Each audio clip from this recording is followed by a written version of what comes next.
find it and somebody want it, but Junior put his whole chin on the rim, bro. What? Look, we was at state after a workout. I think we had been there for about six hours, and Matt, actually, I'm lying. We had just came back from New York.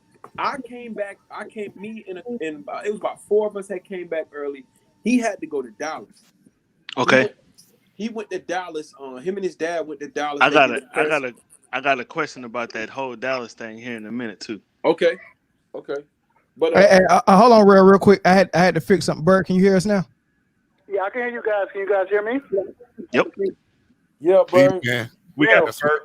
Okay, yeah, Bert. I had my setup wrong, man, and you weren't coming in. My bad.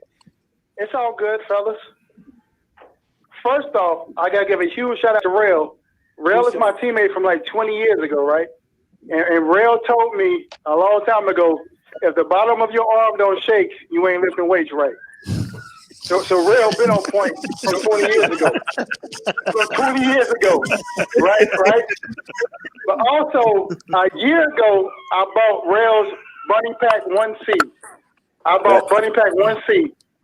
I went hard, I lost weight, and Rail had me dunking again. Yeah, you told me that. You told me that too. Real talk, Rail is the truth. So I didn't get the Bunny Pack to dunk. I just got it I need some physical activities, to try to get right again. But Rail is the truth, man. Everything he's saying, everything he's preaching is real deal, man. And Rail, I appreciate you. And I watch you on Instagram with you and Junior, and y'all killing it, man. Y'all doing y'all thing, Rail. I appreciate it, man. So I appreciate y'all, man.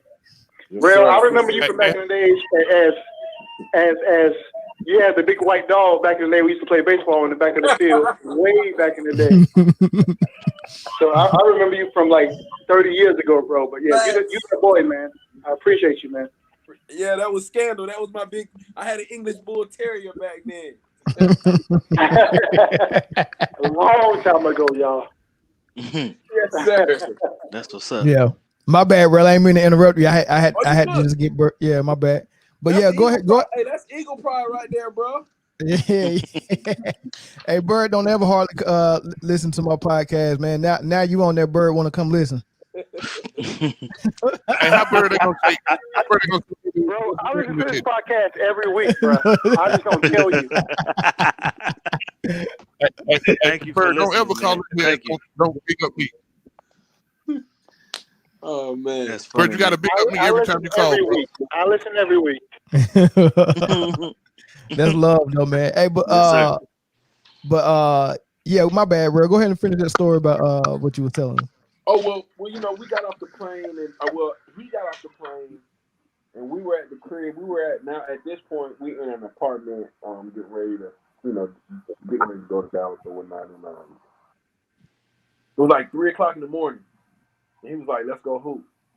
And I was like, "No," and he was like, "We got running forward."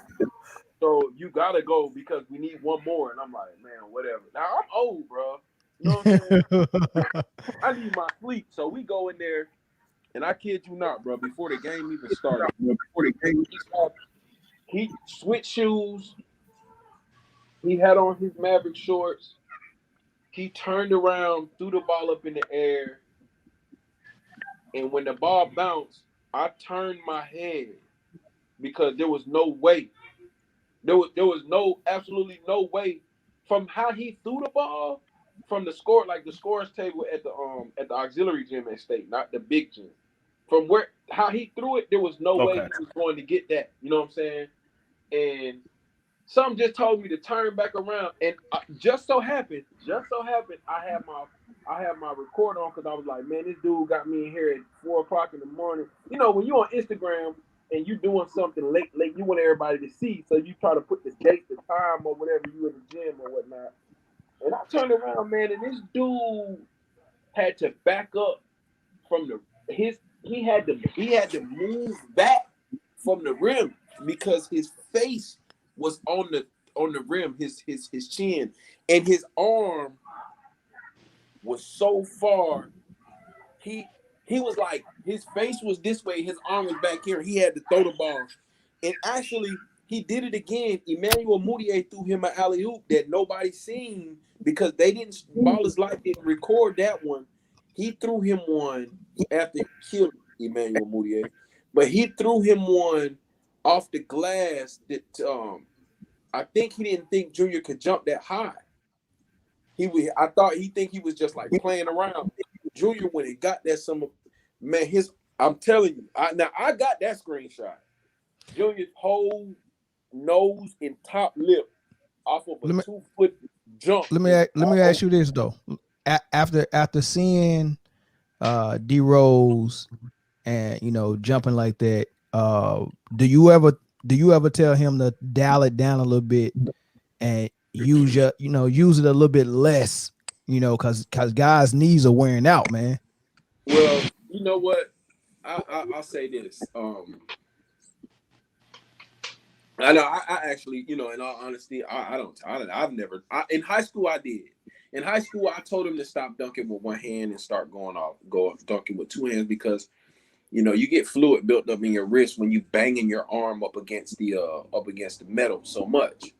And a lot of people that have crazy bounce and they dunk hard, they really don't have a sharp 3-point. They can hit the mid range, but that 3-pointer be a little off, and it ain't the depth perception itself. It's actually the flick of the wrist. The forearm gets tight, and it's not. You're not getting a proper rotation on the ball. So, wow, that's my.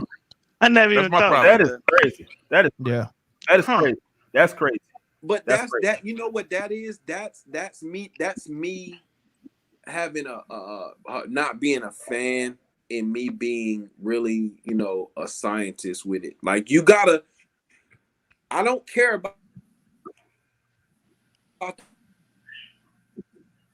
oohs and the ahs. I care about the 10th year. I know I've saved. I got some longevity within myself in my specific field. So anybody who I work with, I always preach. It's not going to be an abrupt, hey, don't jump because your knees hurt. I'm going to tell you why you shouldn't do this from day one. And then if you get acclimated to the way I'm teaching you, you'll prosper in longevity. But if you just go out there, I already knew D Rose was going to be, I could tell, you know what I'm saying? But right. Junior has developed he's developing a different type of game. And that's why I think a lot of people think his shortcomings he's not. Junior would dunk on anybody in the league, bar none, hands down. But you know what he realized? He said, absolutely. I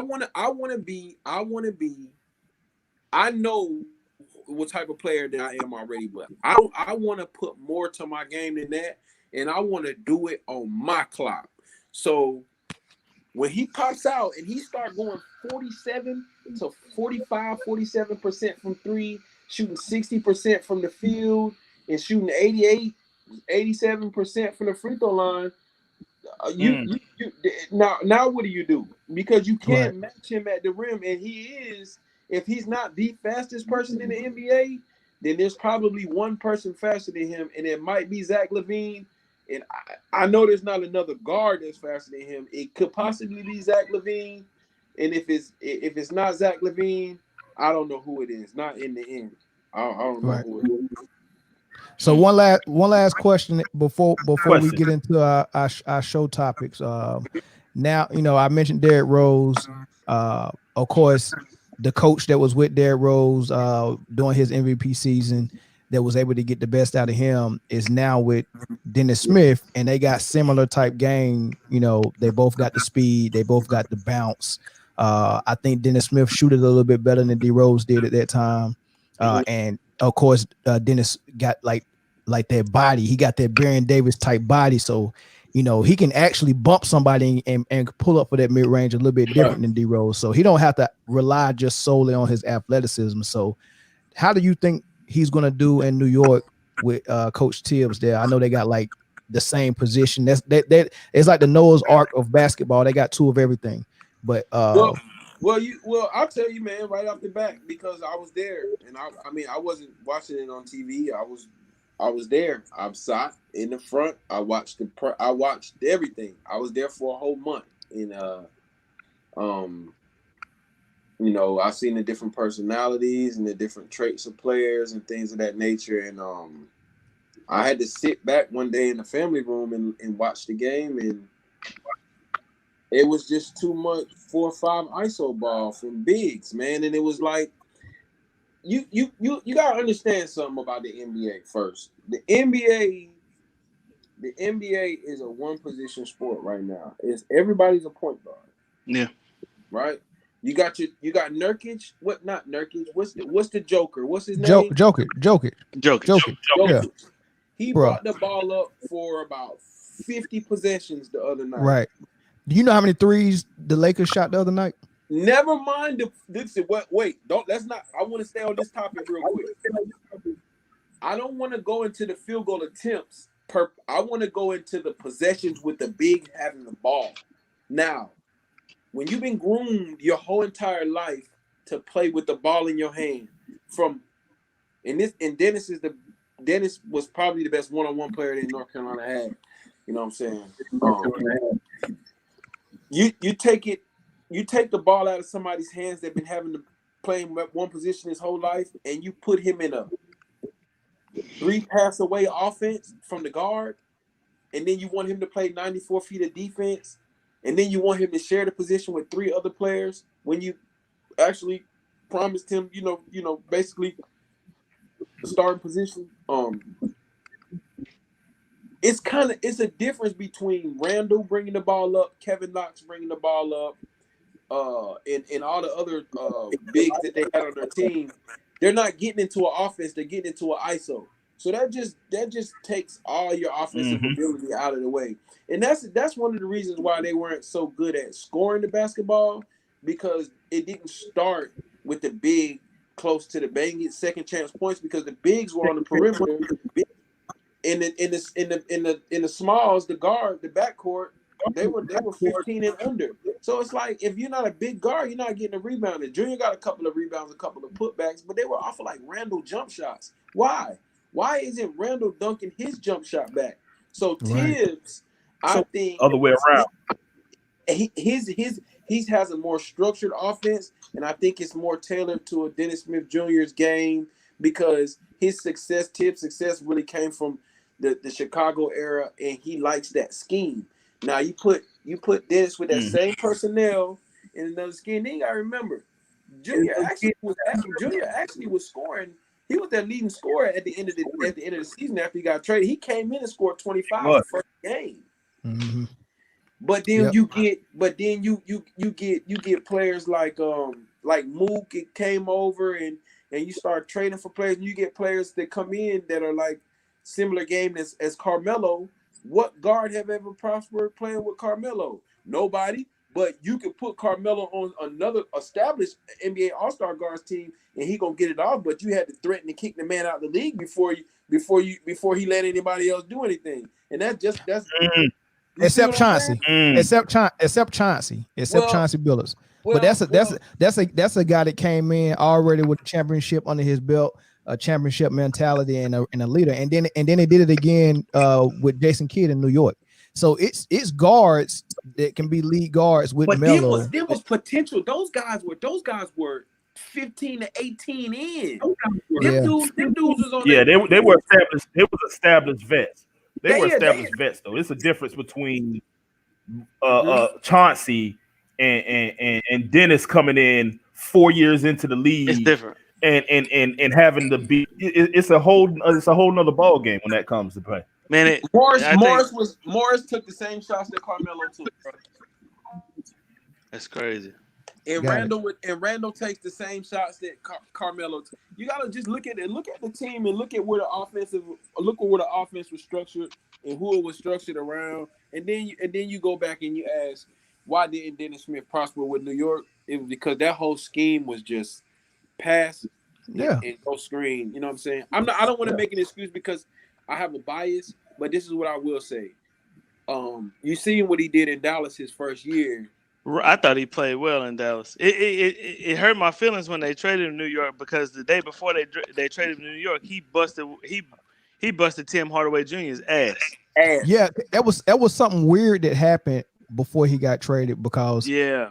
Carlisle benched him for a game for some reason, and then he came back, which was ridiculous.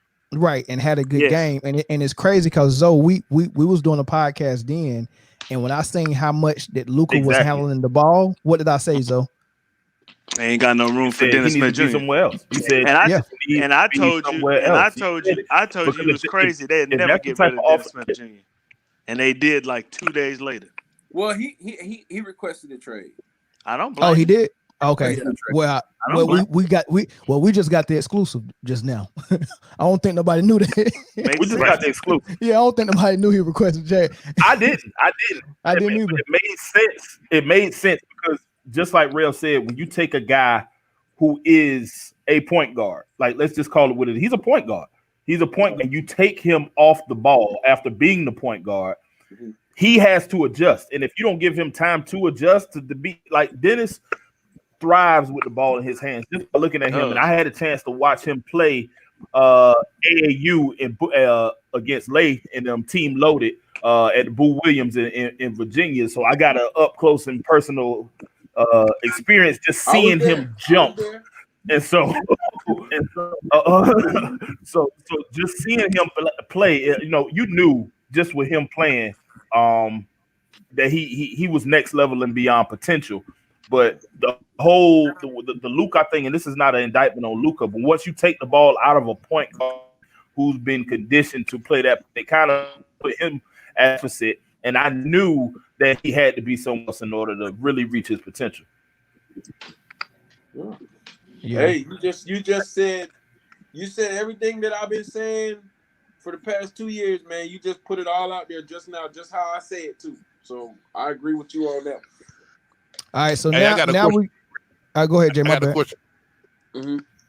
Hey, now as a Duke fan, I saw Jay Barry come up, and I've watched him take some really ill-advised shots when Zion could have won a game for it. In New York with that lawless basketball that they was playing last year, did you see some of that yourself? He said lawless.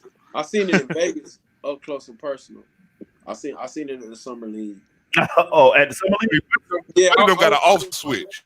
I love him. I trained junior at the summer league the past summer. RJ, I seen the whole team. You know what I'm saying, playing every game. We sat courtside and watched them play. And the one thing I'll say about I'll just say this, man, because I'm not.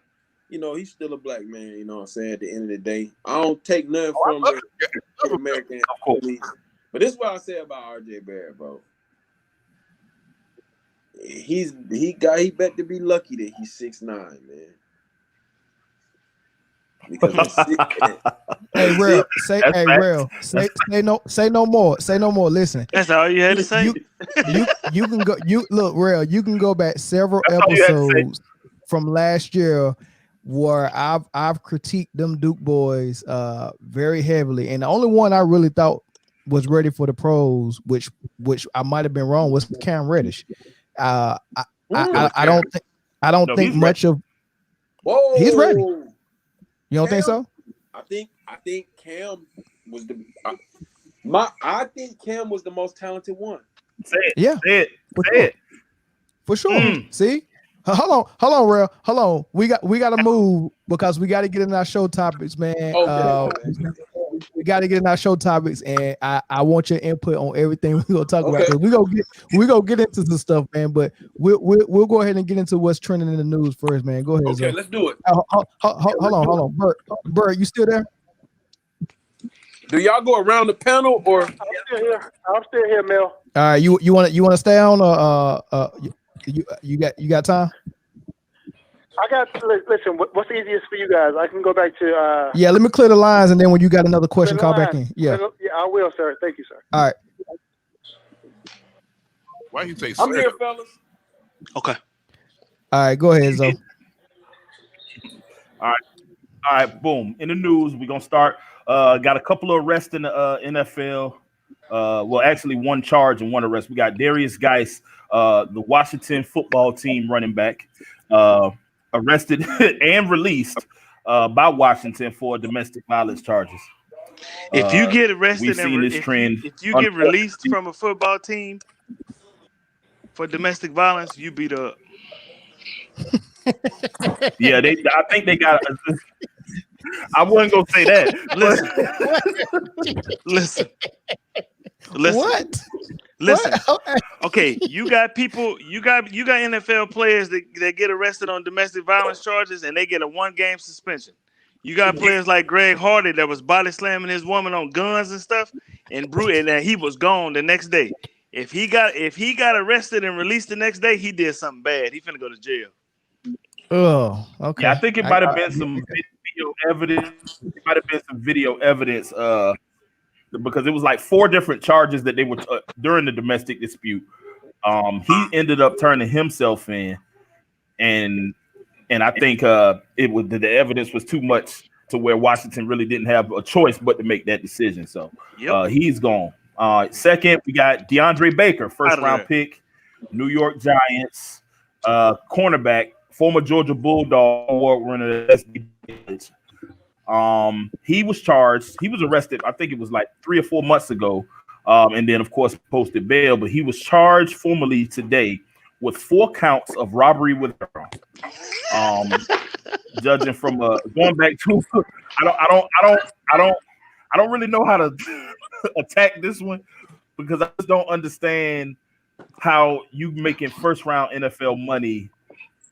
And now the event supposedly happened after he was already drafted, after he was in the league. So ain't this the party where they took everybody's phones and stuff? They took everybody's phones. They supposedly took everybody's watch. Had them empty their pockets. It was like a party / cookout or whatever was going on. And he popped in the trunk, supposedly, allegedly. And he pulled it out and made everybody lay down and take everything off, hand their phones over and take everything out of their pockets, allegedly. The guy that was with him, Quentin Dunbar. Who does Quentin Dunbar play for now? He played for he played for the Redskins. He's an NFL player. He got traded, but he played for the Redskins. For the Skins. But he got traded. But he was there too. He was arrested as well. But none of the charges were filed against him. All of his charges got dropped. So that kind of puts all of the onus on DeAndre Baker. So we'll see what happens with that.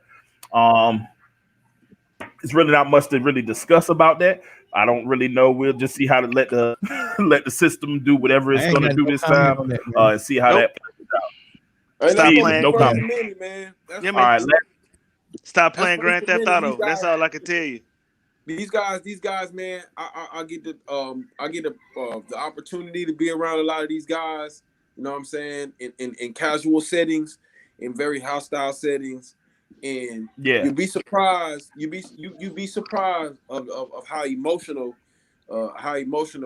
it gets for these guys, and how quick they'll turn and invert back to where they came from before the loop. A lot of times the people that they look up to or the people that they be around are people that are gangsters and gangbangers and robbers and you know what I'm saying, things of that nature. So they feel more comfortable around them because they don't want them to be the enemy. So at the end of the day, it's a lot of Aaron Hernandez's around here, man. You got to be a smart enough individual. You got to be more worldly.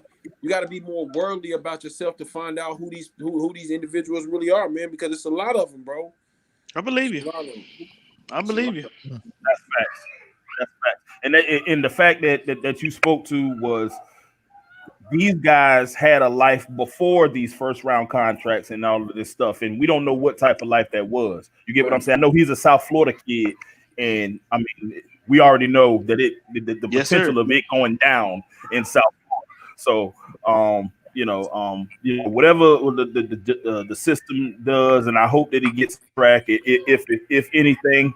I think he was allowed last year to come back and still participate in all the team the team functions. But I think with him being charged now, it might be a little bit different. Last but not least, all of the bubble teams did their daily test, and once again, there are absolutely no positive COVID-19 testing for anybody playing in the bubble, allegedly. And is this the now blueprint, or is this only going to work in the NBA? I do want your y'all boys take on that. Jay, go first. Nah, it's only going to work in the NBA because every other sport they're going to travel still. Like, baseball is having a hard time. Like, you can't go from city to city and keep that COVID behind you. You know what I'm saying? Like, they're having a hard time. So I think that if the NFL doesn't adapt a bubble type situation, I don't care how many tests, it's just not going to be enough. Yeah, I agree, man. I don't think it's gonna work. I got a different. Not with anything other than NBA. I got a different outlook on it. I think it's the roster size. You can control 10 people more than you can control a 53-man roster. You can, and all it takes is for 2 to sneak out the back door, go to the club, get it, and come back in the locker room the next day. Then everybody got it, and it's done. All it takes is you gonna get some lemon pepper wings and and a little bit of thigh meat on the side, and then come back. You know what I mean? Yeah. I'm talking about my boy Sweet Lou. Sweet Lou. Sweet Lou went home and got him some cheeks, man. I don't blame him though, man. Like, I'm gonna stand on this. The catfish nuggets in Magic City are great. And I'm every time you say that, I'm gonna ask you, how do you know that the catfish nuggets at Magic City is good if you didn't go in there? That's what I want to know. I want to know that. Tell them outside. They got DoorDash. I told you. They got DoorDash. They got DoorDash. They got Uber Eats. No, they didn't have Uber Eats when you was down there. No, you grew up down there. This before Uber Eats. But you know what? He hit it right on the head. You can't control that many players, for one.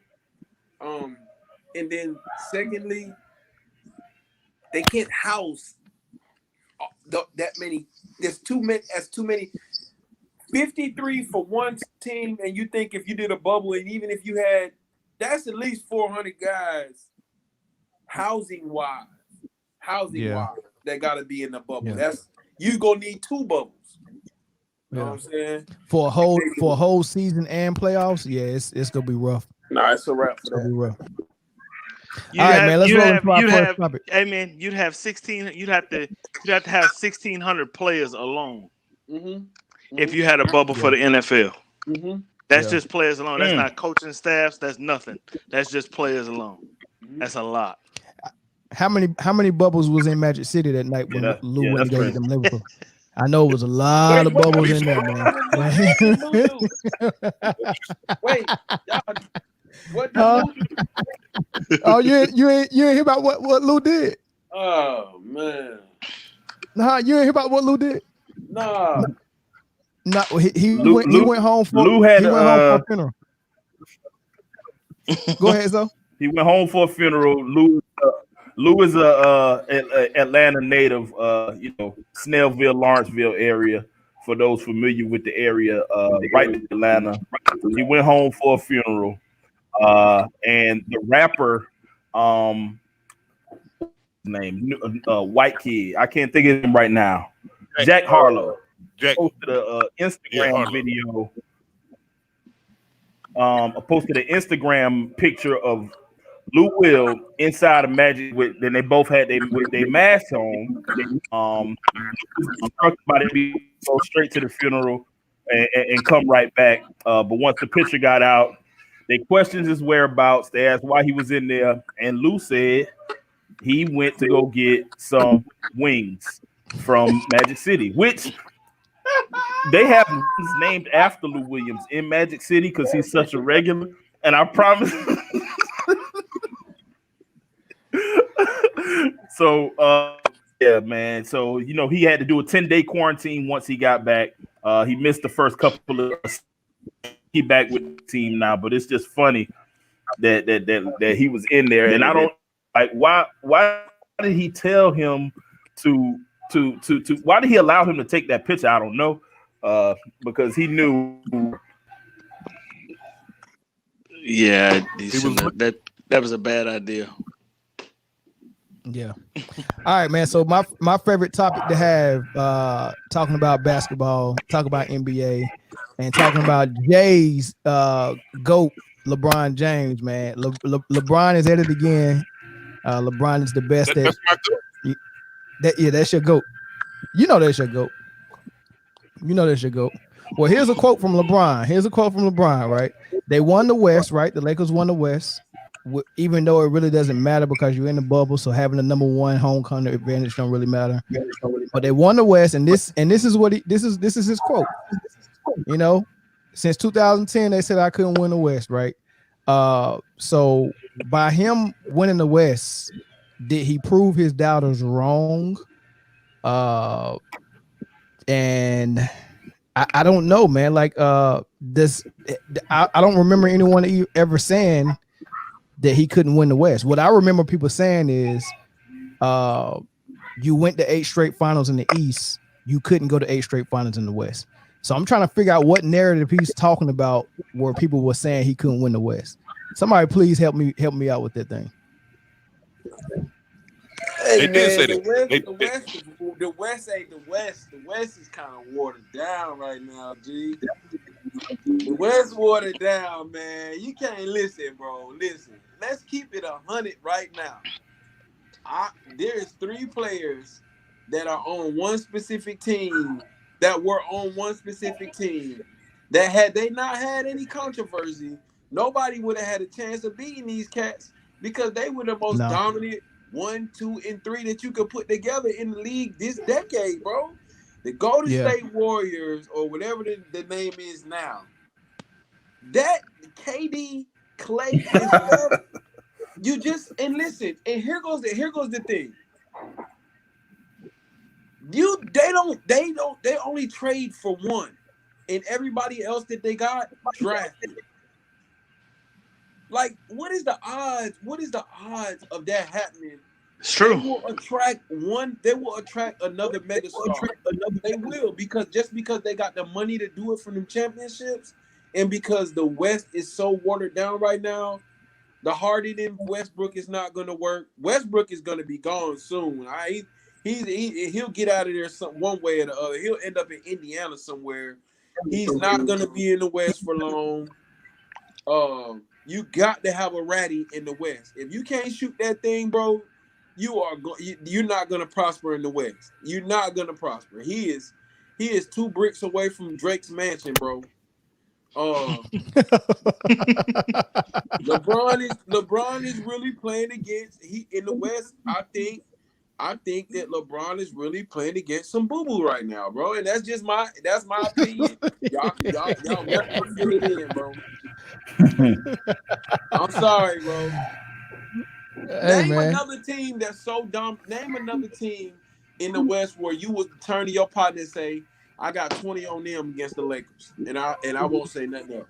The only team I can think of is the Clippers.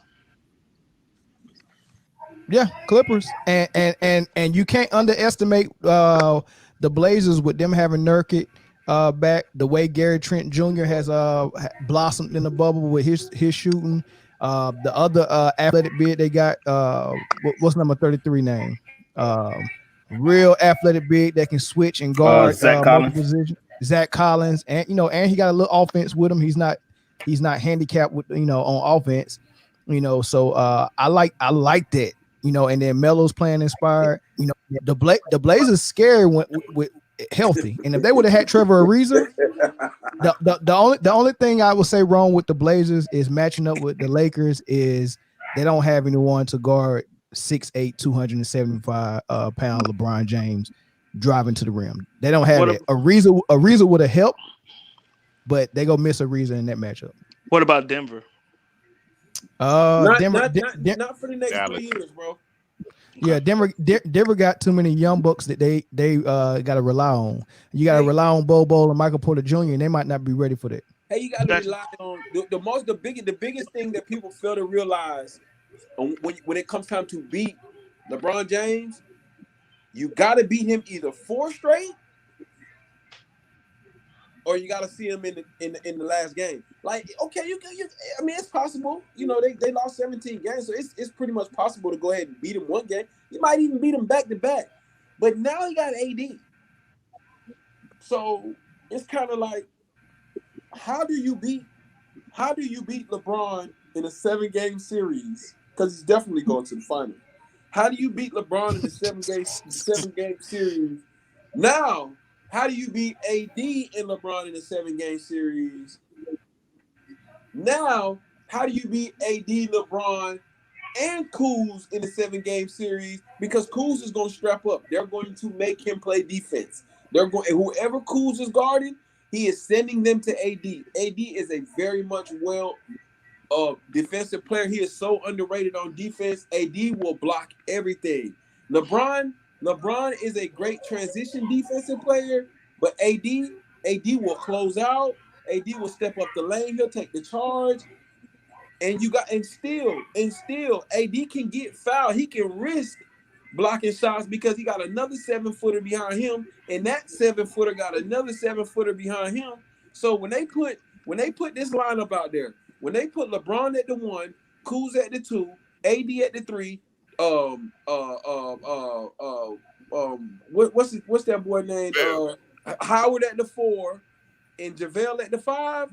When they put that lineup out there, and let's just say the Blazers is playing them and they put that lineup out there, man, you might as well go ahead and you might as well go ahead and send them boys out the bubble quick, because they can't contend with 6'9", 6'8", 6'10", 6'11", and 7 foot like that across the all up and like that. All down the floor. Nobody can contend with them boys, and them boys are athletes. It's not like they jokers. All them boys can run. JaVale will fill the lane. Dwight will fill the lane. Kuz will fill the lane. AD will fill the lane. You've seen all of them shoot the 3, and you've seen all of them in transition. I just think the Lakers have no chance of losing this championship. They have no competition. That's rough. And if they did have competition, it would definitely have to be the Clippers. But I think the Clippers are one big man away from winning the championship. All right, Jay, your response, man, because I know you've been waiting. You've been waiting to go. Hey, I like what he said. Oh my God! I like what he said. Listen, I'm in the West, yo. The sneaky, scary pick is Dallas. I don't care what nobody say, man. And yo, because you worried about the European connection, young Steph can light you up if need be. It's true. Them boys, right. I don't think they can beat the Lakers. I don't think we know. I think the Lakers are going to win the championship. We knew that. However, if any team in the East do, it's scary. It's a scary matchup, man. But I look for Toronto to come out the East, go against LA. LeBron he gonna get ring 4 this year. Period. He go. Boy, y'all so funny, so man. you saying Toronto over Milwaukee? Facts. Hey, Milwaukee got a whole bunch of people that I could beat, and I don't play well. I know I can take at least one of them. I know I can get one of them Lopez's. I know. Maybe both of them. What's that boy name? What's the Middleton? Middleton got that money, man, and he done, bro. Middleton ain't. That's it. Middleton got that money. He said, man, Middleton got that money, and when he went to Magic City, and got 2 orders of catfish nuggets. He's still scoring some points, man. He's still doing this thing, man. Zoe, what you think, man? First of all, what you think about the comment LeBron made about him not, everybody doubting him that he can win in the West, which is a false narrative. But, what's your thoughts? Yeah, that never happened. I don't think anybody was doubting. I think they were saying overall the East, when LeBron was playing in the East, wasn't as good as the West when they had KD, Steph, Clay, and those guys who just couldn't be beat over really in Golden State. But LeBron needs the narrative to push to motivate himself into believing that, okay, This is what they said about me back then, so I'm definitely gonna, I'm gonna use this when we do win. But I mean, I don't take nothing away from LeBron's greatness, but this ain't the year to be bragging about being number one in the West. It's just not. I mean, it's an accomplishment. It's an accomplishment. It's but I mean, you should have won. Your stats and the fact that you teamed up with AD, you have a good team. You should have won the West. The Clippers were only team that were real contenders as far as taking that. I think they were number 2 in the West, but Kawhi been on load management ever since he been there. Paul George wasn't healthy until now. So I think that I think you should have won the West. I think he should have won the West, and so LeBron needs that. He likes that narrative of being the underdog, but he's never the underdog. He's LeBron James. He LeBron. I can't argue with that. I can't argue with that. That's facts. Not at all. All right, so before I move on to my top 5 teams in the bubble, Brandon had a question for you, Ray. He said, "Do you think Junior could have stayed and worked alongside Luka?" Look, Ray, and that's the question I was going to ask you. Would that have worked? Yeah, I think he could have. I wish he would have, but I think he could have. I think Luka. I just think the attention that would have been drawn to Luka, he would have easily averaged 23, 24 points a game just off of pure slashing. It would have been Sprewell slashing with and him out there just coming off the ball, or him really just somebody they would have had to pay attention to. That would have probably been one of the most dynamic since Nash, and you know what I'm saying? Like there's a big underlining in that Luka thing, because Luka does attract the ball a lot, but Luka can also play the 3. And you only the point guard when you got the ball in your hand. So once you give the ball up, after that, you're not positionless. You got to go find a star on that court. And Luka's a very good passer.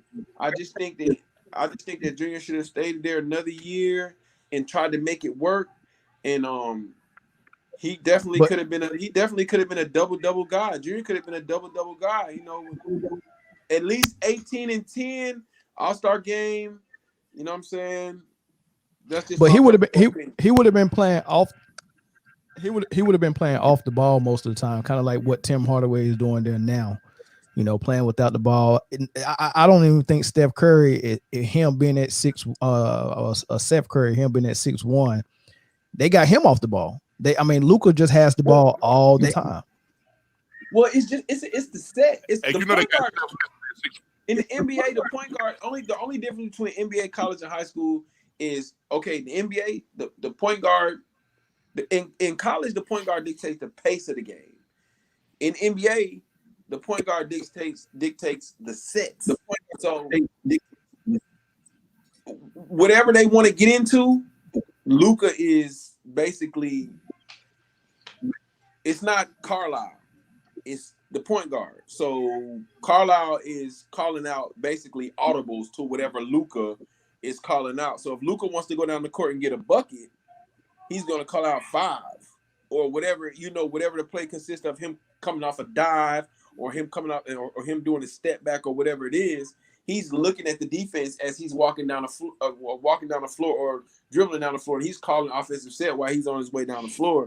As with Junior, Junior can get by you anytime, so he'll come down and he can call something for Harrison Barnes, who's going to cut off his driving lane anyway, but he'll call something for Harrison Barnes, pass it to Harrison Barnes, and he'll give it to Wes Matthews, and Wes Matthews will look for either a 3 or a lob. That was the first year.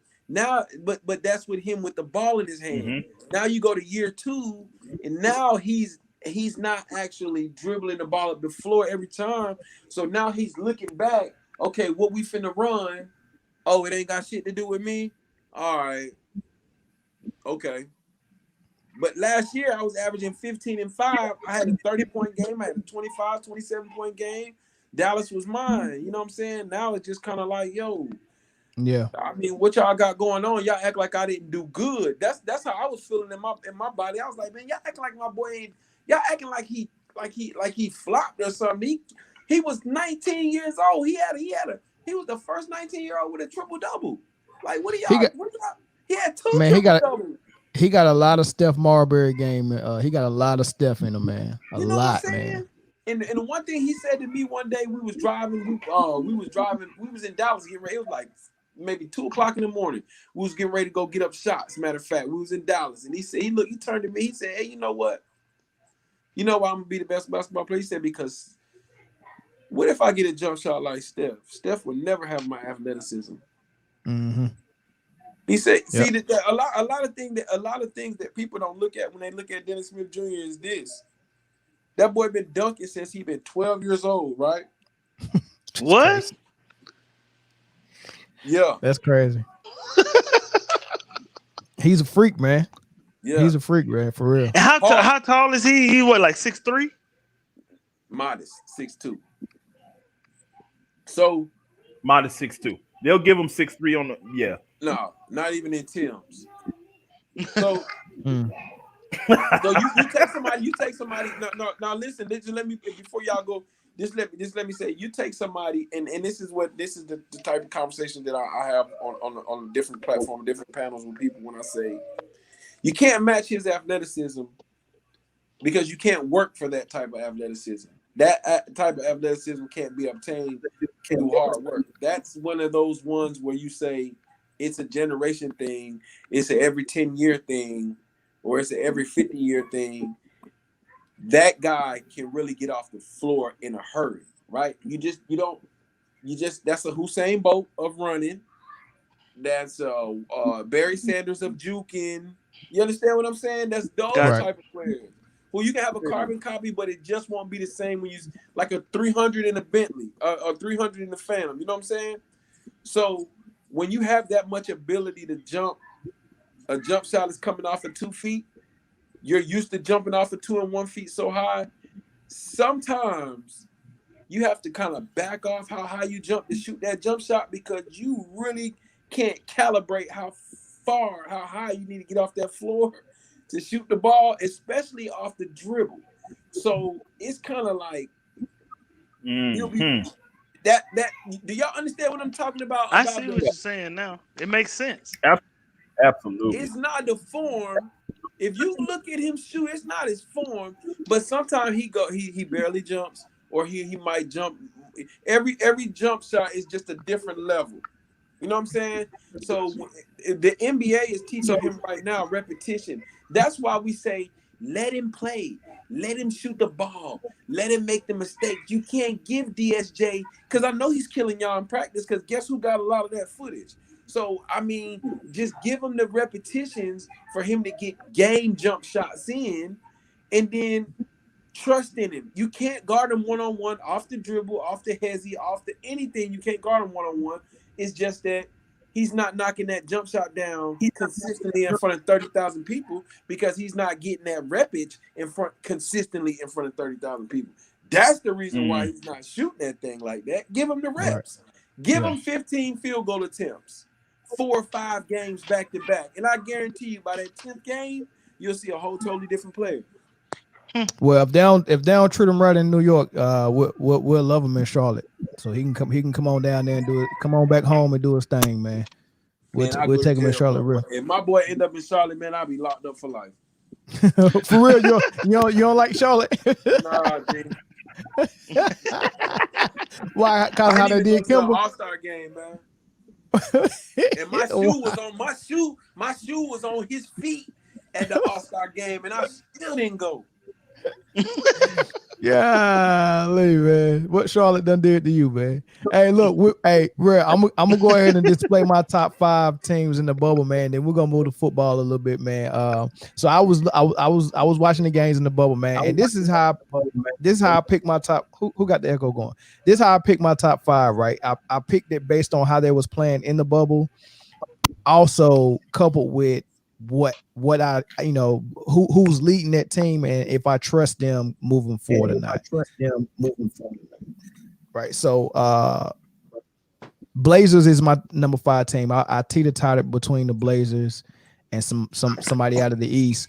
But I got the Blazers based on what they was able to do the last couple of games, man, and how I see them playing, and they playing really good, man. Number 4, I got the Clippers. That they're very low because they haven't showed me what I wanted to see. They don't look like they hit their strides, but I know what they can do if they actually start clicking.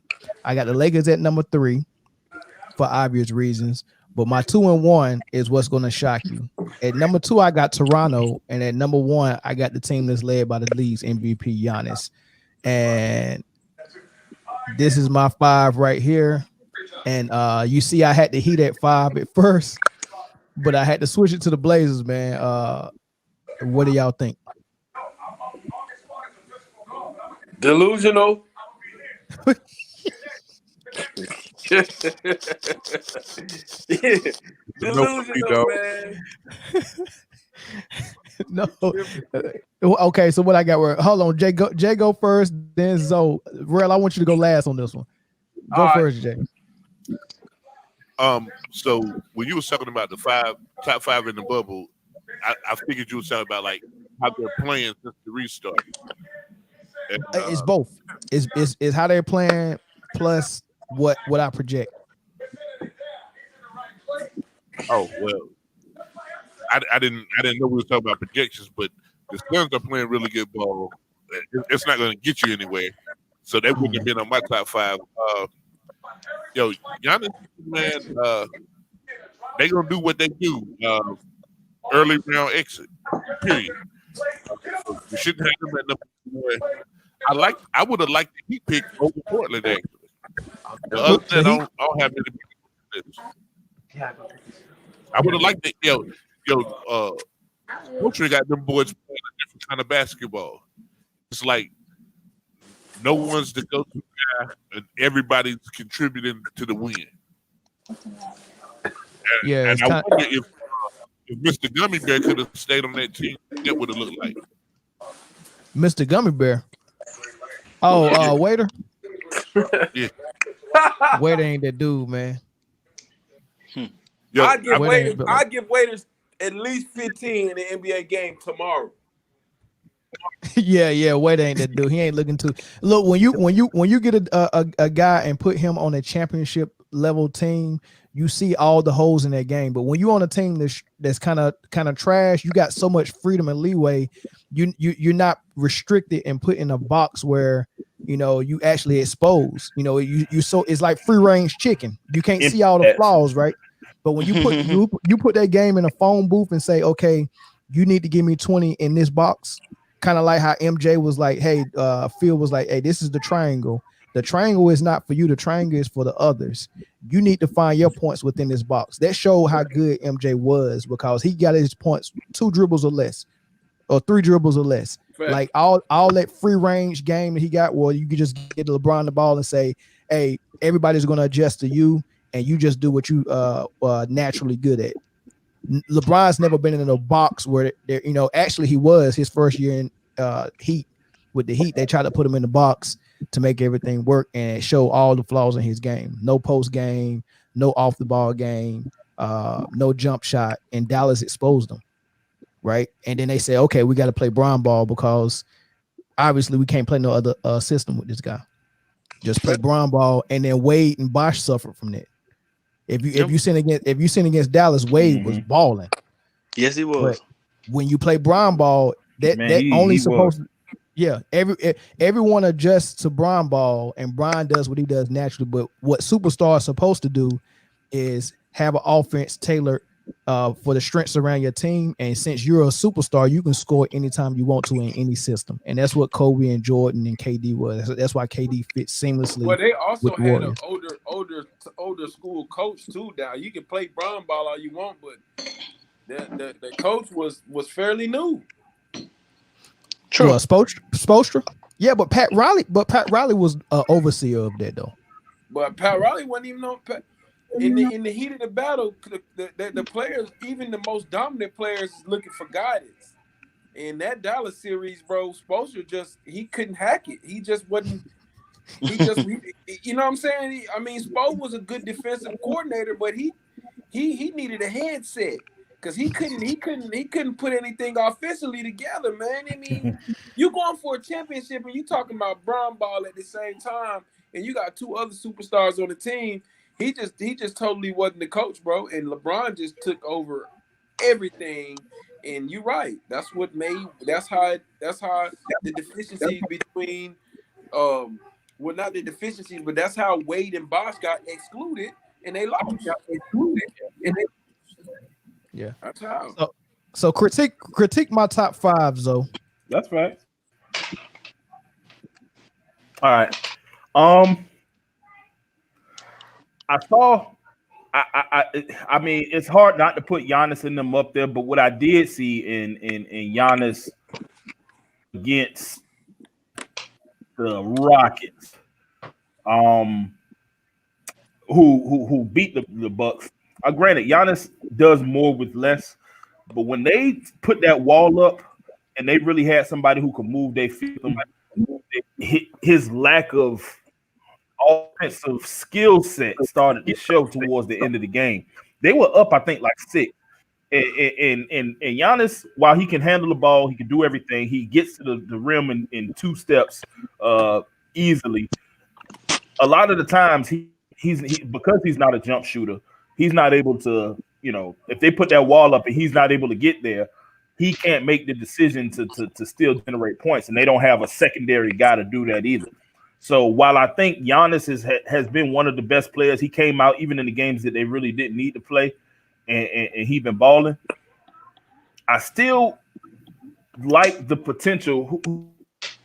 You had the Raptors. I think the Raptors could have been arguably been at 1 for what they've lost, and still able to beat these marquee teams. I think they nobody saw them still being able to contend after lose Kawhi, and I think that the fact that they're still able to play the way that they play that rotational defense is outstanding. His growth has been great. Kyle Lowry, even though I can't stand this dude's game, but he comes through in the clutch when they really need him to, and Van Vliet is a bucket too. So I think I would have put the Raptors just for bubble ball. I would have put them first, and I think at 5, I probably would have put, are definitely contenders up there, and I get why you put the Blazers up there because I'm high on them too with Nurkic. But I probably would have put the Thunder there because that's another team who had some big wins so far in the bubble that I really didn't see doing much of anything this season. It just looked like it wasn't going to work. Chris Paul, Dennis Schroeder there, a bunch of guys who were outcasts elsewhere. That's what it looked like. But the way Chris Paul is still one of the best players in the league at what his age is. Vegan Chris Paul is still a baller. So I would have put them at 5, and I would have probably put the Raptors and the Bucks. It ain't no way the Thunder is at 5. That's really you really think? Now I understand I think they got a little bit better record than the Blazers, but Blazers just got their players back. They're playing way better than the Thunder. That's true. And got way more potential too. I think potential. I'm not going to even argue that. Absolutely, they got way more potential than the Thunder. What I do think is that the fact that they have more, but the who did they beat? I think they lost to OKC, lost to Denver, but they beat Utah. They beat Boston their first game in the bubble that counted. They lost to Utah. They beat Utah. They lost to Denver. They beat the Lakers. And today they lost to Memphis. I want them winning any of those games. Like the fact that they are able to win, in spite of having, I don't even want to say talent deficit, but I guess I'm gonna have to say it. Not having the same amount of talent as definitely not the Lakers or as the Blazers or as even Boston, talent wise, but still able to get those wins. I think that's what's. I don't think they long term. I don't see them competing for a championship. I think the Blazers got them on that, but just based on how they've been playing in the bubble, I think they've went way past expectations, and I think that's why I got him at 5. Hey, I like Big my Mill. list though. Yeah. Real quick. When you said that they had more potential than the Blazers had more potential than them, are you sure? As far as what the damage they can do in the playoffs, I like how they hitting their stride right now. I like how they just got the some guys back. And if you look at like the playoffs, it's kind of like March Madness, man. When you get those teams that are savvy, they got veterans, and they can put up the threes, and they're hard to guard it. The Blazers got that.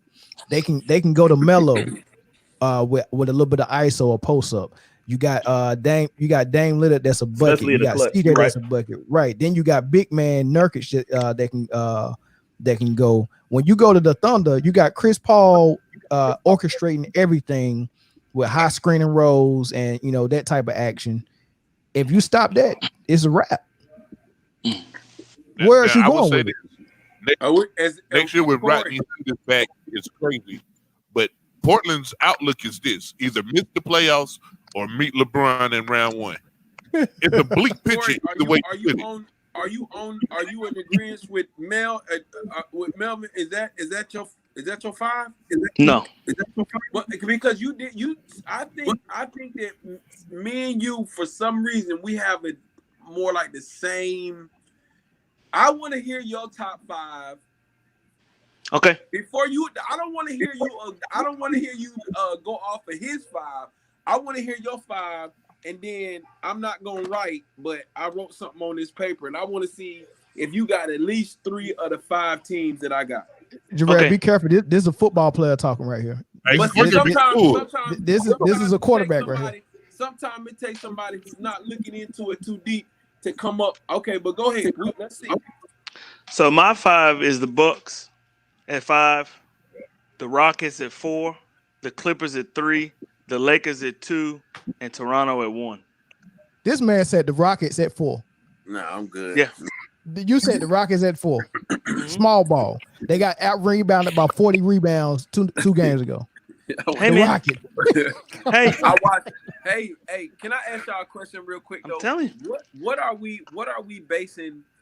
Okay, now what are we basing the? Are we doing bubble ball while they're in the bubble, or are we doing potential outside of the bubble? I'm only doing bubble ball. That's all I'm doing. Mel did a totally different type of list. I only did bubble ball. What I've seen in the bubble so far. And I want to ask y'all, because this is what I'm noticing. Before I get my 5, and I know I'm gonna get laughed at, but this is what I'm noticing. Mm-hmm. I'm noticing the crowd. I'm noticing that there's some guys out here. There's more hoopers in the NBA than there's NBA players, and I'm looking at a lot of these guys taking this shit as open run. And it's true. They're doing a lot better than some of these savvy veterans that we got going today. And if they click at the right time, we might be crowning a new champion that you never thought we was gonna crown this year. That's why I'm high on the Blazers, man. Did you see Gary Trent? Do you see what Gary Trent's doing? I'm sorry, but I'm gonna tell you like this. If the Blazers play the Celtics championship, the Celtics will sweep the Blazers 4-0 if they play them. Jarell, I gotta hear your 5 now because what you just said might be the craziest thing that's ever been said on this podcast, other than the fact. All right, go ahead. I'm going with it now. Does it have to be any particular order? Hey, just give me your 5. I just want to hear it. Woo, let's go. Okay. I got Indiana. I'm gone. I knew it. Without Oladipo. Hold on, man. Hold on. TJ. Let me go. Let me go. I got Indiana. I got Dallas. I got the Raptors. I got Boston, and I got LA. And let me clarify something real quick. I got Boston simply because I don't think that this is going to be a Y'all can y'all hear that? Yeah, yeah, a little feedback. I can't tell. Is it yours or No, you somebody good. else? I don't think Boston. I don't think this is going to be a quick. I'm gonna say a quick 5-7 game series. Simply because I think there's no continuity. I think these games that could have been won by 1 and 2 points. A lot of these games gonna go into overtimes and I think some surprise games, some surprise teams is gonna win some games in the playoffs. I think it's going to be a little bit longer than what people expect. And I think these veterans are tired. And I think there's going to be teams like Boston with these young guys and somebody like a TJ Warren. And if somebody else comes along on the team, if Miles Turner can get hot, they can certainly shock at least the first round in the East if they get going real quick. I think the Raptors are definitely going to represent in the Eastern Conference Finals, but I think they'll get ousted by Boston simply because I just don't think that Kyle Lowry is going to be able to guard anybody in Boston's backcourt. I think Kemba's going to have career highs on Kyle Lowry, and I really don't think that Kyle Lowry is going to be able to get to the basket, get past. Okay, there was Kyle a game. Lowry. Kyle Lowry do look like he been eating diet honey buns though. Hold on. There was a game. Hold on. Now I'm gonna tell you what prompted me to a lot of this. We have to put possibly the greatest scorer in the game today is James Harden. Okay, you can't take that from. I don't care if you like beers or not. You can't take that from him. All right. So I seen a defensive set thrown on him where I think it was Dallas and it was my boy Finney Smith and somebody else. It was a 2-man front. He had 23 points in the first quarter and he had 3 points in the second quarter because they made Carlisle made a defensive adjustment to take the ball out of his hands as soon as he passed half court and let everybody else beat him. Now, if you take 2 All-Stars, potential NBA first team Jaylen Brown and Tatum. Jason Tatum. If you take them 2 guys and put that same 2-man front on a Kyle Lowry or anybody else in the East, those are possibly 2 of the most athletic guys. He won't score. They're not only that, but you're putting them close to their basket also just by playing defense. So there's a lot of schemes that I think that the Boston coach is privy to having simply because he's been labeled one of the best coaches in the NBA a couple of times now. And the fact that they got a true point guard and a very good scoring guard to go along with that, I think it's going to be hard for Boston to lose to a team that likes to score a lot because their defense is what's going to provide wins for them as opposed to trying to score 156 on a Houston in the finals or 156 on a LA in the finals. I think their defense is what's going to set the tone.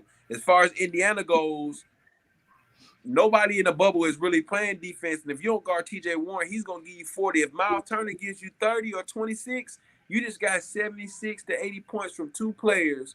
And all they need is one more guy to come along and get him 6, 17, 18 and that points. guy ain't coming. I mean, you can say it's Matthew, you can say it's Malcolm Brogdon, but I mean, if Oladipo was there, you probably would have more legs to stand on with that one. But I think Indiana is. I mean, when you look at the Bucks, the Raptors, the Celtics, or the Heat, I don't see Indiana mess with either 4 of those teams. I think the Heat done. The thing is, if Bam gets in foul trouble, they're done. He jumps at everything. Jimmy Butler makes everything personal. I think he's a cuss word away from a tech every time. I don't think Hero is professional enough. I just don't think that they have. I just don't think that they are a 3rd round, 2nd round team. I think it'll be an early exit for them. I definitely don't think they can beat Boston. I definitely don't think they can beat the Raptors. And I think if they play Indiana, that might be their best bet. You know what? I'm a fall back, and I ain't gonna jump on your Indiana pick too soon because I remember you went live last year on Facebook in the first round, and you said Toronto is not they're unbeatable right now. Mm-hmm. and you called it. You called it. I was like, I said, come on, not Toronto, really? No, you remember that? Yeah, I remember, but I'm not. But I don't look at the, I look at the supporting cast, because if you look at it, you know what, this is how the Vegas thing goes. If you take the superstars and you look at the averages, the career averages, and you look at the points per game, per team, per production, per 48, you can basically see with overtimes, you can basically see how many points your superstar is going to give you in your second top tier player. If you're averaging 124, you know LeBron's going to give you 26 a game, you know AD's going to give you 28 a game. I mean, you're looking at half of your team's points minus 15. Kuzma get you your 15. Okay, now where's all the other offense coming from? You gotta have a hot man, right? You gotta have KCP's gotta give you 14 in order to beat Houston or something. KCP's gotta give you 14. The White's gotta give you a good solid 15, 12 rebounds, good 8 point. The supporting cast has to show up in order for that to happen. But with teams like Boston, in Indiana, in Toronto, man, you don't know who's getting ready to give you. You don't know who's gonna have an outbreak game. It's scary. That's facts. It's scary to have 4 guys on your team that can go for 30. It's more scary to have 4 guys that can go to 30 as opposed to having 2 guys that can go for 30, because everybody else ain't used to going for 30, and the field goal attempts won't get them. They'll never shoot the ball enough to go to get 30 first and foremost. You got to think about it. Hayward, Brown, Tatum, Kemba, every last one of them can give you 30. That's true. Right. So That that is very true. It's funny, and to speak to that point, Pacers. Go ahead. Go. Oh no, I was just saying to Rail's point. I'm just looking at the numbers. And TJ Warren, I mean, he's been the Michael Jordan of the bubble period. Facts. Anyway. Facts. Oladipo's been playing when he's been putting up these crazy numbers. He had 32 the other night when they beat Orlando. Oladipo only had 13, but he only needed to score 13. Miles Turner had 21. Throughout these big outbreaks from TJ Warren, Oladipo has been playing, and I think he knows that if TJ got it going like this, that he can have it. But I think in those clutch situations, I think we all know Oladipo can lead that team. And if he got somebody like TJ Warren and Miles Turner right there backing him up, good play from Brogdon, good play from Holiday, they can be a scary out. I mean, nobody saw this coming. Nobody really saw them doing this. He was scoring 25, 26, and 30 in this with the Suns, bro. Yeah, but they had too many guys in his position, man. So you never knew when he was gonna be, getting a lot of minutes or getting a few minutes, man. They was trying to figure that thing out. Hey, I played with him last summer. I was playing with him last summer. Well, not last summer, but juniors last, because he went to state, and we played pickup ball. I played about 15 games, man. We played pickup ball, and I used to ask Johnny, man, who is this guy, man? Man, this guy can play. Like he's playing. Like, hey, TJ Warren is a certified bucket, fellas. When I tell you that man is a certified bucket, he might not be able to do 3 or 4 consecutive seasons like that, but he's gonna have a season where he's top 10, top 8 in the NBA in scoring, simply because that man is gonna put that ball up. He's gonna shoot 18 times. He's gonna get he's like a taller. It might sound funny, but he's like a tall ass Devin Booker, man. I'm telling you, man. TJ Warren fill it up, bro. Well, we'll see, man. We'll see. I'm kind of excited about watching some of these playoffs game, man, because I want to see playoff Dame. That's one of the best players to watch in the playoffs, man. I like big games for him, man. If the game means something, Dame is there unless he playing the Warriors. For some reason, he don't bring it for the Warriors, man. Yeah. But let's switch to football, man. Hey, so the Athletic, they did their rankings of NFL offenses. They did their rankings, right? Here's how they got it. I think it's blasphemy. I think it's black. I'm gonna tell you why. It's two teams on there that really shouldn't be there, and there's one team that they got way too high. I want y'all to look through this. Kansas City number 1. Okay, I get it. Baltimore number 2. I get it. New Orleans number 3. I get it. Why is the Cowboys number 4? Right? And why is the Colts, the Cardinals, even in there? And you don't even have Tampa Bay. He said Tampa Bay. Tom. That's what yeah, Tom called it. Did you say Tampa Bay? It's Tampa Bay. You don't even have Tampa Bay on there.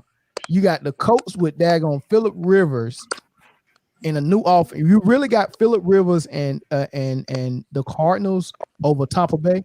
I don't get that. Okay, somebody make some sense. Okay, so Kansas City, I understand it. Baltimore, I understand it. Dallas put up numbers. They just give up too many points. Their offense is never the problem. It's their defense that's the problem. Arizona is up there strictly because of their offseason acquisition.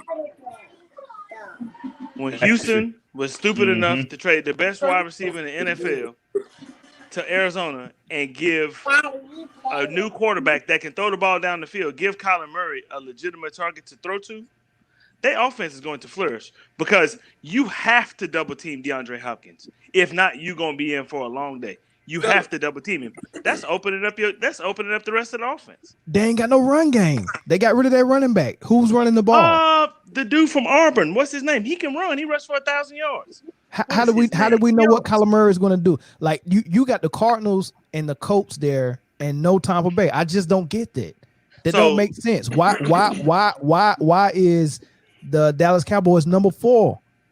Their offense will be the 4th. Their offense will probably be the second best offense in the NFL. Listen, you have a bona fide superstar running back, and you have 3 wide receivers that can go get the ball. You're right. I give you Dallas because last year they finished with the second best offense. Okay, I get that. So I get that. Seahawks, I get that. San Francisco, I don't understand the Seahawks offense. So you mean the Cardinals with David Johnson and whoever they had last year can be the 13th ranked defense, and just by adding D-Hop, he opens up so much stuff. You cannot play. You can't play. What's up, man? I got to go. I got to go. I got a boot camp early in the morning. Yeah, got these kids upstairs. Brett, I appreciate you, bro, man. Hey, man, best training in the world, man. Fourth quarter hoops. Hey, we'll do it again, bro. Just let me know. And like we'll do it again. Appreciate you. If I'm around something, somebody of some athletic significance that I think that would be good to come on here. You know what I'm saying? Like sometimes I'll be around them guys, so I'll text, I'll email. Well, I'll inbox first, and we'll try to set it up if we can do it later on that day, and I'm still with them or whatever. I'm always willing to bring whoever is by me. They always game, bro. All right, thank you, man. Thank you.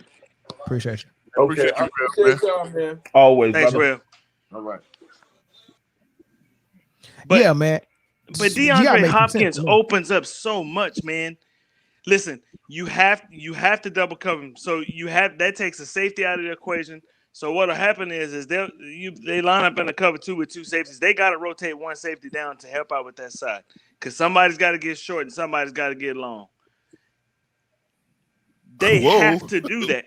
You have to. What you mean? Whoa, that's just common. That's just basic football. All you have to do now is I cannot remember the running back's name. Drake. Kenyon Drake. Kenyon Drake can run the football, man. I get it, man. But so why is Tampa Bay not in the top 10? That was the first 9. Why is Tampa Bay? They got Tampa Bay at like I want to say 14. They got them at number 14. It's time. Y'all missing two very important points about this. What's that? Very important points. Mel, throw the list on the screen. All right. Nope. The first important point is that NFC West is going to be offensively stacked because the only team that you don't see right there is the Rams. You got the Seahawks, San Francisco, and Arizona all in the same division. Boy, true. Watch the fireworks. Watch the fireworks. It's true. And number two, to quote the great poet by the name of Cornell, you might know him as Nelly. I am number one. 2 is not a winner, and 3, no one remembers. Hey, Kansas City at the top. I don't even know what y'all arguing about. That's all that matter. And who y'all think was it. Who y'all think was number 32? The Washington football team. The Washington football team was number 32. Who's the quarterback? Yeah, gotta be. Look, they're talking about Alex Smith might be in competition for that starting spot, man. They drafted Dwayne Haskins too. Alex Smith probably will take that spot. Play. He might take it though. Yeah. If Alex Smith is in competition, that's his job, yo. I'm an Alex Smith guy. You are. I am too, man. I'm scared of that leg though. That leg can never be the same, man. Hey, guess what? You ain't gonna see no scrambling from him. Pure pocket dink and dunk. Yeah. That boy might. He's accurate and he don't turn the ball over, man. He don't take on no But unnecessary risks.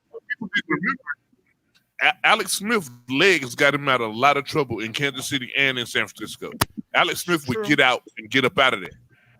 It's true. That ain't a part. He can move. Anymore. That's he can move. That's one thing I like about him. He can move. That part's gone. So and he gotta be that offensive line is. That offensive line is horrible. So Zoe, quarterback. So what Zoe and Jay, where y'all see issue at with the list? I know Jay, you said it don't matter because KC was number 1, but do y'all think Tampa Bay is supposed to be in there or not? I think Tampa Bay could have took Indy's spot. Yeah, for sure. Yeah, I would have had them over Indy. I don't know. Listen, I like Phillip Rivers. I do. But there's no way that they aren't at least. I mean, they were 19th last year. You know, the Colts were. I'm sorry. The Colts were 19th. That receiving core is okay. With, T.Y. Yeah. It is. Yeah. It is. And even with that receiving core, he will. He will. I just don't think they have better weapons. I wouldn't even put them above Tennessee. Look, I would put Tennessee ahead of them. Look at these weapons Tom got, man. Come on now. And then add LaShawn McCoy to that, another passing target. If LaShawn McCoy can't do what the running backs for New England did last year with just catching the ball. Who was the dude that always ball out the catches for Tom Brady? What's that running back name? Pick one. Yeah, Sonny Michel. Not Sonny Michel. The receiver, James White. James White. Yeah. If LaShawn McCoy can't do what James White did, you get what I'm saying? Like, look at the receiving threats he got plus LaShawn McCoy, and we know how he can catch out of the backfield and make a person miss. He got some targets, bro. Are they gonna ask LaShawn McCoy to be an every down back? Anybody that can name me one offensive lineman for Tampa Bay. Gronk. The extended left tackle. We got 5 minutes before we hit 2 hours, man. I gotta get y'all out of here, man. But I do want to get y'all opinion on who y'all think is gonna have a better comeback season. Well, first of all, I'm gonna let you hear what this man said in his interview about even getting the opportunity to play with New England. Here's Cam Newton. I really can't remember, but I was just blown away by just the whole overall professionalism of just the Patriots organization, starting with Robert Kraft, with Coach Belichick, as well as, eventually speaking with Coach Josh. I do know I was in LA and it kind of caught me by surprise. At the same time, I enjoyed this whole process. Fellas, I just, you know what? I love y'all podcast, man. You know what, man? I'm gonna promote y'all, man. I love y'all podcast, but check this out, man. I just want to tell you how sharp my basketball mind is. Here we sit. Y'all know what booger snot is, right? Well, Nah. Boston is beating the booger snot out of the Toronto Raptors right now. 86 to 57 with 1 minute left in the third, man. And I just felt so excited to tell y'all this because I'm trying to tell y'all don't want to listen to me, man. Oh, I'm sorry. Y'all actually, it's a 33-point dub right now. Good God Almighty. And now, real salute to y'all podcast. Yeah, whipping them. Damn, it's not even close. Yo, they whipping them. Yeah, they might come back, man. The Bucks came back. Man. That's crazy. Mel, you got to give me some merit, bro. You got to give me some. Look. I said I was with you with the Boston, but not the Pacers. I can't get with the Pacers on that. That's fair. Hey, all you guys, can y'all make sure that y'all follow me on if you haven't already, follow me on Instagram. Follow me on Facebook because my YouTube channel is getting ready to turn up. I forgot to tell you before I got off. I'm doing really is waiting on a couple of my college guys, specifically one from Virginia Tech, to come back down. Oh, they beating them by 40. I'm sorry, y'all. Mel, hey, please get it, guys. Please give the guys what's your name on info, man? What's your Instagram page? My Instagram is instructor _ hit with 2 I's. Instructor _ hit HIIT. Got it. And man, y'all rock on, man. I took a screenshot of the podcast. I'm gonna do it again at the 2-hour mark. I'm posted up on my social media, you know, and make sure that I put man down on Go and Pick Art, and make sure I put man down at the bottom of or text man down at the bottom of the podcast and see if we can get the viewers up or more. I can't see how many viewers y'all got. You know what I'm saying? I appreciate it, bro. And whatever link you want me to add in the description of our podcast when we post it, just give me the link. I'll put all your IG and your YouTube stuff in the link. Got it. You come in there snowy, but you come in there snowy. I couldn't really hear you. Can you hear me now? Can you hear me? Yeah, it's snowy. Can you hear me? Yes. Can you hear me? He broke it out. Yeah, his signal was bad. But yeah, he called it, but Boston, yeah. But yeah, so that was Cam talking about how excited he was and how you know they've been treating him right and all that stuff, man. So right before we leave, man, I just wanna see who y'all think gonna have a better season with their new team. Is it gonna be Cam or Teddy? I don't even know if you would necessarily call Teddy as a comeback. I mean his opportunity to start again, I guess so. Right. I'm gonna say Cam because as long as they got a whole bunch of players holding out, but most of their players holding out on defense, and their offense is still pretty much intact. I think Cam is better suited for the better season. Teddy don't never really put up no big numbers, man, but he's consistent. He's always going to give you 32 or 3,300 yards. He's going to give you 25, 26 touchdowns, and he's only going to give you about 5 or 6 picks. So I think Cam is going to put up these crazy numbers this year. At least I hope he does. He has the potential to do it. But I think Cam will have the better the better season numbers wise, but Teddy gonna be the same consistent Teddy that he always is.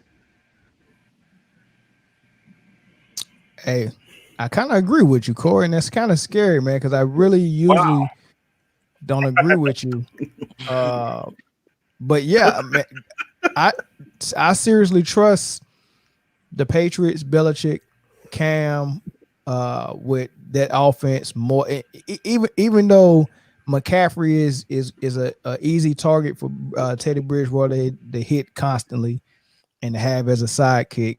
I just think the ceiling is higher with Cam, Belichick, and that offensive scheme that they got versus what this new offense is going to be for Teddy to learn. With what's the dude named Mule, the college coach that came in. I think that's gonna be that's gonna be more of a challenge. Yeah, it's gonna be more of a challenge to do that than what Cam is gonna have to do. So I'm gonna go with Cam too. I'm a Big 12 guy, so I watch Baylor and their offense. It has the potential to be explosive. I just don't think Teddy Bridgewater is just explosive. I think he's extremely consistent. That's just what he does.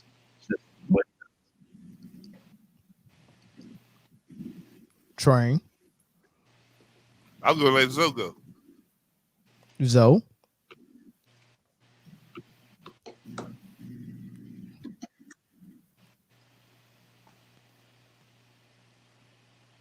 Oh, you on mute, Zoe? Hey, Zoe, you on mute? I think Cam will put up the better number. Can you hear me now? Yeah. Y'all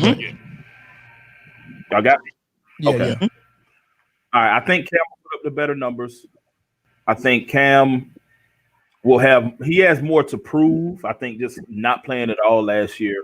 I think it kind of in the way his exit from Carolina went. I think he's going to do whatever he has to do to prove that he belongs in this league. So I think numbers are going to be crazy. Belichick, that system, they're going to use his skills, maximize wins for those guys. But I think individually, I say Cam. And I want to say team-wise, I want to say Cam too. But like Mel pointed out, having McCaffrey in that backfield and having basically just added strictly to the defense for Carolina this offseason, I'm interested to see, team has better overall success. Now, granted, they're in the NFC South, and it's going to be tough for them guys coming in with the new quarterback and all of that. But I'm interested to see with the guys laying off, mostly defensive guys for the Patriots, I believe, opting out. And Cam in the new system, I'm interested to see how they both do. But overall, I would definitely pick Cam's numbers over Teddy's because Teddy has always been a guy who may not like, but he's going to do the right thing. He's going to make the right pass for the most part. He's going to do whatever he has to not cause his team to lose. I got a question for y'all. Is Teddy a game manager? Definitely. Absolutely. 100%. Yep. Okay. That's what I thought too, but I didn't want to get that label before I got y'all opinion. I think Teddy is a great game manager, and I don't think that label is a bad thing all the time. No, I mean, it got Tannehill almost to the championship. Sure did. So exactly. I mean, when your best player is your running back, and you I mean, it ain't bad to be a game manager. Sometimes not putting your team in a situation to lose a game is a good thing. Absolutely. Can you imagine somebody having Derrick Henry back there, what he doing, and you back there gunslinging and throwing picks? That would be real hard to explain. You know what I mean? Imagine Rex Grossman taking chances down the field when or Trent Difford taking chances down the field when you got Jamal Lewis in the backfield. You ain't even really got to imagine it like that, man. All you got to do is look at Marcus Mariota. Yeah, all he had to do is do exactly what Lamar Jackson was doing. All he had to do is Ryan Tannehill was doing. He could have been Lamar. He could have been running a little bit. Running a little bit and making sure he didn't turn the ball over. Could you imagine if he actually just managed the game like Ryan Tannehill and they ran a couple of read options where Derrick Henry finna get the ball and then Marcus Mariota pull it and go around the corner? That's rough. Could have had a good season. Yeah. Good season. All right, I want to hear what Jay got to say. He wanted to wait. Yeah, so to answer your question, I really don't like to agree with you all, but the answer is Cam. Now, here's the monkey wrench. neither one of them is going to have a better comeback season than Alex Smith. That all. I don't even believe that, but that's what I. Alex Smith not playing this year. They ain't gonna let that man. They ain't gonna let that man play. They go listen. The Washington football team is going to make him the GM, and he's going to do some things in the front office. I mean, that's his best option. Don't get on the field anymore, like for real. Nah, but no lie, man. Cam has that passion, that fire that I got caught stealing computers at Florida, so I had to go to JUCO in Auburn. Like that's back. Yeah, you know what I'm saying. Right. And when he's hungry like that, you don't want no problems with that, Cam. I think you might see that same Cam that last year in Auburn when he won the Heisman Trophy. That might be the guy that you see. I mean, Cam, but his body gonna hold up for that though. I think so because Belichick gonna have him getting rid of the ball. It's gonna be quick. It's gonna be a quicker offense. He's not gonna have to put the ball down the field like that. But I think he will run some. And some of those calls that he may not have been getting in Carolina, like jumping up, hit him in the head and stuff, he'll get those calls with Belichick. Oh yeah. Yeah. You might. Yeah, you're definitely right about that. Maybe not. We'll see. We'll see. But yeah, man. Hey, Belichick to have referee in the daggone NFL office with Goodell. Hey man. Hey. So yeah, man. We'll wrap it up, man. Who's the man down this week? Man, I don't know. That was a fantastic show. It was, man. Jarell came through and you know, and I wanted to ask him that I didn't ask him, man. So I'm gonna make myself the man down. What you wanted to ask him? One, I wanted to know, like, how does he get what he sees in the athlete out of that athlete if the athlete doesn't see it themselves? See, that would have been that's a fantastic question. You should have asked that too. But the conversation never got there. And then number two was with the way that he does body transforming, has he ever thought of training in other athletes outside of the sport of basketball? But I'm sure we'll have the opportunity to speak to Jarell again, and we'll lead with those questions. Absolutely. Yeah. That's for sure, man. What else we got? I mean, I'm getting better with my question asking. Thanks to Therapeutic Rap. Hey, new episodes dropping every Monday. Oh yeah, since you got your experience. Yeah. Yeah. Sir. Dope podcast, man. Hey, wait a minute, Mel. You the man down. Why? Nope. Why? Where you get a Coke shirt from? And did you peep that?